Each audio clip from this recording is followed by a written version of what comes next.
All right, before anything else, I don't want to hear it. You crashed out too when we were down big time in the first quarter. But we prevailed.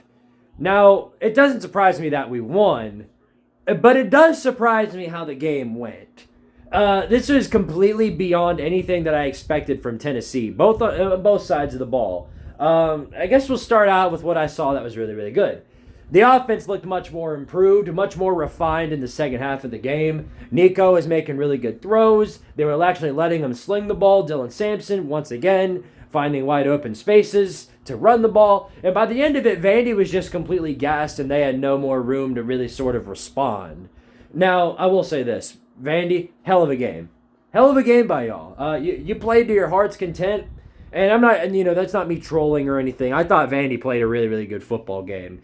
They came out, punched us in the mouth early, and it looked like Tennessee was actually going to blow this game against Vanderbilt, especially with the way some of these other games in the noon slate were trending. But the Vols prevailed in the end, and that's really all that matters. But still, it was a great performance by Vanderbilt, and by far the best performance I think that they've had since they beat us back in 2018. So for Vanderbilt, obviously sucks to lose to your in-state rival, but hold your head up high, really. That was a great performance, and you can say what you want about Clark Lee, but he's at least got some sort of idea of what he's doing. So take from that what you will. But yeah, Vols win. Shut up the naysayers who were begging us to be out of the playoffs. The Tennessee Volunteers are officially heading to the 2024 college football playoff. So that's one of the big positives right there. Tennessee is a playoff team, sir. So shout out to that. Shout out to that. I'll start with some of the things. Like I said, Dylan Sampson looked really good as always. Nico's improving at a steady rate throughout most of the season. He looks way better now than he does at the start of the year. I'll say that much. Looks much more poised in the pocket. He's actually getting his receivers on track, at least some of the time. His tight ends can't catch worth a damn. Miles Kitzelman can. Ethan Davis, for whatever reason, can't. Dante Thornton seems to be our ace factor wide receiver. He had 2 huge catches that both got us 2 big touchdowns. And our receiving game is starting to open up a bit. And whether or not this momentum on offense continues, we'll have to see in due time. But this was, I think, this is the most points we scored against a conference opponent. And we didn't lose on the road against a conference opponent, which is very nice because we tend to do that a lot under Josh Heupel. So I'm glad we ended out the season on a strong note. Tennessee is going to the playoffs. We end the regular season on a strong note. You know what I mean. Tennessee's heading to the playoffs. We get 3 weeks to rest up. Hopefully Dylan Sampson and Squirrel White are both okay. They went down late in the game, in the final minute of the game. So hopefully they're completely fine. Hopefully it was just a cramp, and they'll be ready to go come the first playoff game. And there's a marginal chance, if chaos continues, that Tennessee could be hosting a playoff game in Neyland Stadium. Wouldn't that just be insane? Peak insanity, I'll say that much. But yep, the offense steadily improved. The defense, for whatever reason, was almost missing. We sort of suffered from the same exact issues we've been suffering from all season under the defense. Sort of Tim Banks playing way too much prevent. Diego Pavia was getting 10 to 15 yards apiece. And my Lord, the penalties. So many penalties. False starts, roughing the passers. The roughing the passer calls were absolute BS. I'll say that much, though. And that's not me saying, there's the hidden bias. The officials have a hidden bias towards Tennessee. We knew it all along. That's not what I'm saying. No. There were several egregious calls towards Vanderbilt that we could have pointed at and said, ref's screwing over Vanderbilt. Big shocker right there. No. There were bad calls on both sides, but that roughing the passer call was one of the most heinous BS calls I've ever seen in my life. He barely even... as Pavia was throwing the ball, he tackles him, and somehow they called that roughing the passer. Give me a break. Are you serious? Come on. Luckily, it didn't mean too much in the end of things, but it's stuff like that that's just really, really, really stupid. I mean, we got smooth brain officials, and I hate it. But the defense, obviously the defense did not play their best game today. Just not a good performance overall. The penalties kept screwing us over because a lot of those penalties were actual penalties. A lot of really really bad offsides penalties, personal fouls, stuff that just completely screwed over Tennessee's drives. Even when they were on a drive, we kept continuing to find a way to squander it. But thankfully, this was the least amount of drives that we've squandered. Towards the end of the game, Tennessee just started to do whatever they wanted to Vanderbilt. Kind of like what I expected out of this Tennessee team. Like, maybe they start off slow, but then, they just start, running the ball down their throat, and that's exactly what they did. Vanderbilt was completely gassed towards the end of the game, and they had nothing to respond with. It looked like when Ashton Genty runs all over some of these Group of 5 teams. So...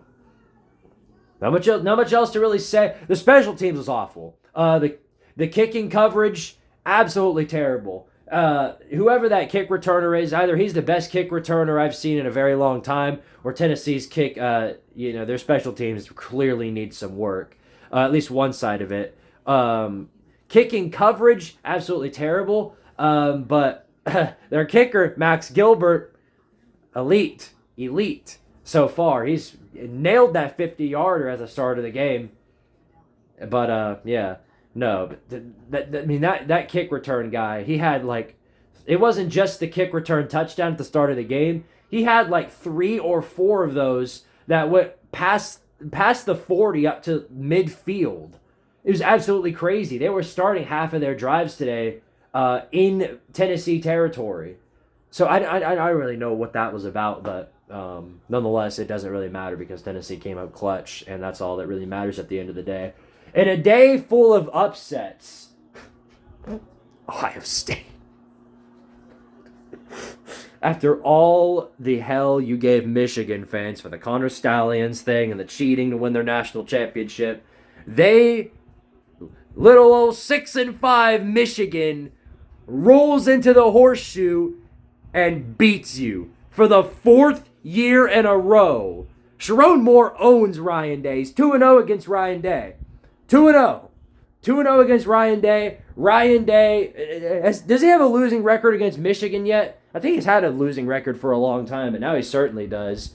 God, it's a mess down there. And the worst part for you is, you're not going to the Big Ten championship. You're not going there. Look who that is. That's Penn State. Yeah, I know you beat him, but they only have 1 conference loss. You got 2. And you think Mike Locksley, it's illegal for Mike Locksley to win a game in November. So, yeah, you're done. You're done. I'm going to be 10-2. You're going to be one of these bubble teams. Probably won't be hosting a playoff game. You'll still be in the playoffs, but you won't be hosting a playoff game. You'll probably be going on the road, so good luck with that. Clemson, tough luck to you, too. You throw a pick at the end of the game, you could have kicked the field goal and put it into overtime. So South Carolina gets another big win. By far the best November I've ever seen from South Carolina. One of the best Novembers of any college football team. And if too much chaos happens, we could see South Carolina in the playoffs. But they're going to need a lot of favors. For one, that team right there is going to have to lose. That team right there is going to have to lose. Notre Dame is going to have to lose to USC. And it's tied up at 7 right now, so it's possible, but not entirely certain. Alabama up 7-0 on Auburn. Are they going to make the playoffs? No. Probably not. But the most important thing out of today is that the Volunteers, through all of the stuff that has happened this season, through all the ups and downs and the fire Joe Hazels and the fire and all of that, the Tennessee Volunteers are still going to the college football playoffs. And whichever unlucky soul we meet down there, whoever it may be, I just hope you're ready for the whooping of a lifetime. That's all I got to say to that. But great game by the Vols. Great performance by the team. Great momentum-shifting job by Josh Heupel. And in 4 short years, this program will be in competition for a championship. Doesn't this put a big old smile on a lot of your faces? I know it doesn't. I know y'all are mad. I can't blame you for it. I can't blame you for it because a lot of you bums are going to be on the outside looking in while my team goes on to the playoffs. So, yeah. And Ryan Williams has dropped a pass. Did you guys know he's only 17? I don't know. I felt that was important to let you guys know of. That a very interesting analysis there. I know. But anyway, I've gone on for over 10 minutes. Too long for me. Appreciate all you guys watching. Y'all are great people, and I love my Tennessee Volunteers. No matter how mad they continue to make me, I love them through and through, and I will always be a member of the Big Orange. So go Vols, and for the sake of my boy BVD, screw y'alls.